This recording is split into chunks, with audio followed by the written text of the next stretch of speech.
જય દ્વારકાધીશ મિત્રો, આજે જામનગર એટલે કે જામનગર ગોકુલનગર વિસ્તારમાંથી આ મિત્ર મંડળ આવેલું છે ને તેમના તરફથી સરસ મજાના ગરમા ગરમ પપ અને મેંગો ફ્રૂટીનું વિતરણ કરે છે પ્રસાદ રૂપે. એટલે આપણે આ નાના બાળકોને આ પ્રસાદ આપવાનો છે ને આવી રીતે વિતરણ ચાલુ થઈ ગયું છે. પ્રસાદ બધાઈને, નાના બાળકોને અને મોટાઓને પણ આપવામાં આવે છે. એટલે આ ગ્રુપ અવારનવાર આવી સેવા કરતા હોય છે.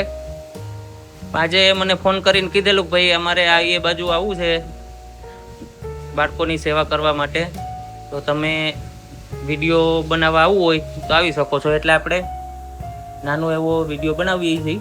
બાકી આ લોકો આવી રીતે સેવા કરે છે અને આપણે હવે વિડીયો એટલા બધા બહુ નથી નાખતા આમાં. જે આપણે નાના બાળકોની સેવા કરતા એ ક્યારેક નાખી છીએ. બાકી અવારનવાર નાના બાળકો માટે કાયમ માટે આ મિત્ર મંડળ અને આપણે કાયમ માટે સેવા કરતા જ હોઈએ છીએ.